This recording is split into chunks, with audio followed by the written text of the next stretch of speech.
What's going on, everybody? It's Buddy here. So today we're going to be actually diagnosing and replacing our brake booster here. So let's jump right into it. And the car we are going to be working on is a 2001 Chevy Blazer. Obviously, as you guys know, it's going to be identical to a Chevy S10, and it's going to be pretty much similar to any kind of Chevy model car around this year. So now we're going to change this out. I'm going to show you guys how to diagnose and see if your brake booster is bad. So on the left side of our brake booster, we're going to have this vacuum hose, and we're going to take this off, and we're going to actually plug it up. And what I'm going to use to plug this up is just the back of a 3/8 socket. Now I'm going to play a quick clip of the video before we actually plug this hole. And now this is what the idle sounds like with the hole plugged.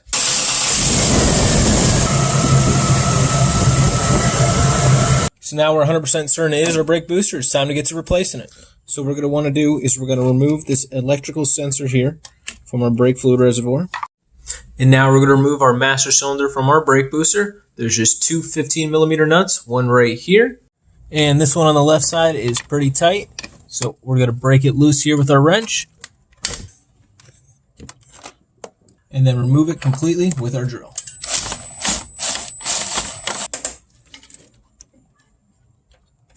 So with this vehicle, it actually does have flex lines that run right here. So we're not going to actually have to undo anything here. We can simply just pull it out and move it off to the side.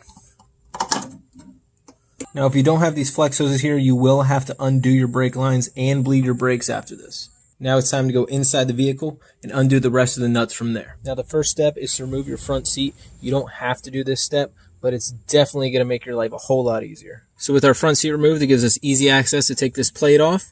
So we have one screw here. These are all 8mm. One screw here. One screw here. It's for your OBD. You unscrew these and then you slide it through the hole. You have one up here. You have one there. And then you're going to have one back there. And this whole plate should come right off.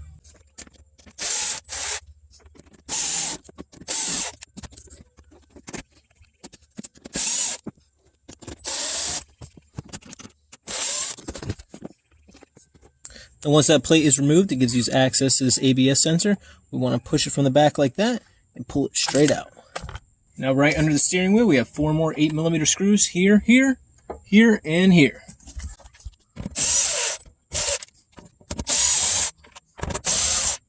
So this last one's kind of a tight spot, so I am going to be using a joint adapter.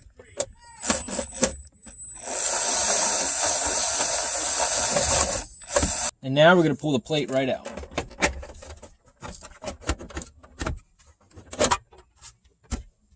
So you can't really get it all the way out just because of the emergency brake pull release. But what I did is just take a bungee cord and just tie it around my door. Alright, so now we got access to everything. Here's the fun part. So we're going to follow our brake pedal up. And you can see it attaches right there. And then we have a screw there. And then there's one to the left, or to the right of it, sorry. So one there. And then there's 2 more up there. It makes a square. So here's a little better view here for you guys. You're going to see 3 here. And then obviously this last one is going to be right behind this black thing. So you can take a look at our brake booster. You can see what I'm talking about. We got kind of a square going on here with our bolts and nuts. So a little tip on how I'm getting these. I have a 12-inch extension. And then I have a joint extender. Or a joint adapter, sorry. And then I do have a 15mm here on the end of that.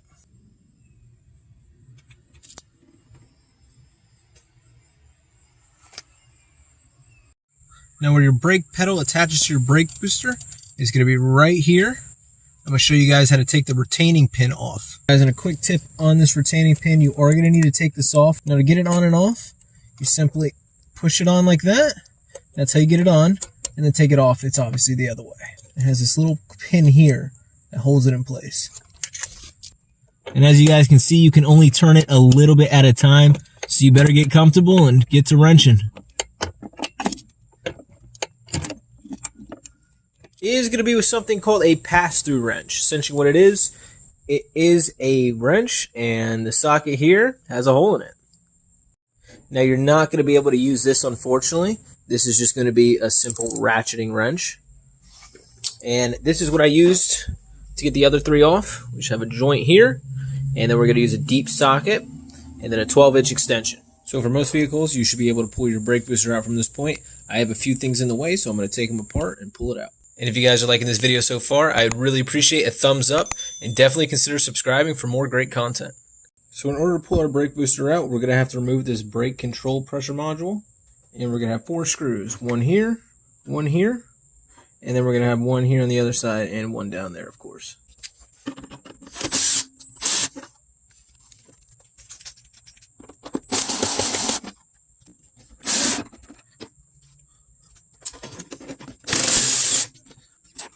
So this next step is optional. I'm going to be removing the air hose here. Just give me a little more wiggle room to pull this out.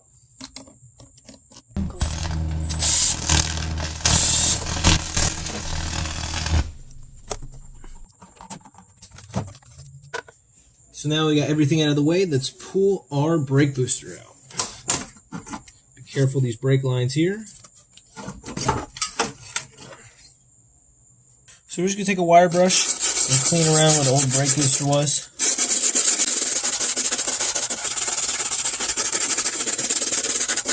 And now you can definitely see what the issue was with this brake booster. It's completely blown out. So now we got our new brake booster. It's time to wiggle it in the hole. We're going to pay attention to these brake lines. We do not want to bend those in any kind of violent manner.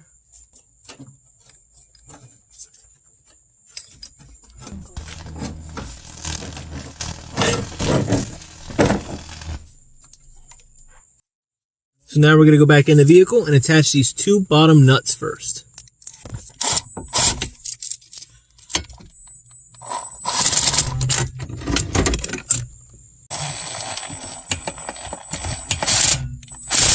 And then we're going to do our top 2 nuts. I already showed you guys how to take those off, so you should know how to put them back on.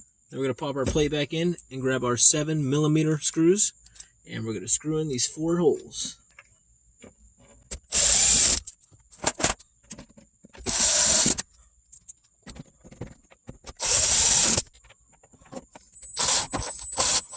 Then we're going to get our next plate. We're going to plug in our ABS sensor here.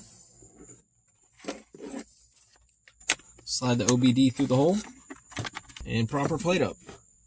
And then we're going to fasten our screws back in place.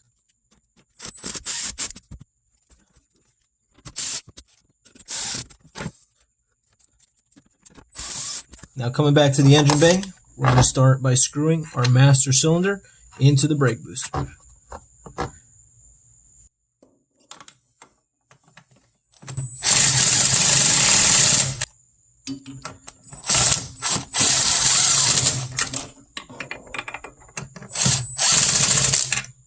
And let's put our air tube back on.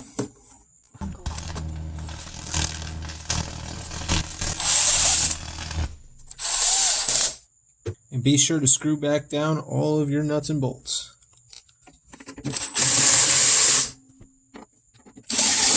Then we're going to plug our vacuum hose into our new brake booster.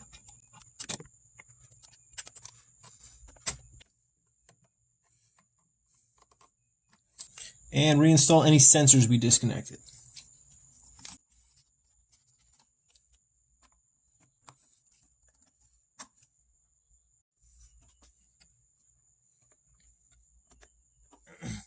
And she is looking beautiful back here. So I hope you guys enjoyed the video. Like I said, please give me a thumbs up. I'd really appreciate it.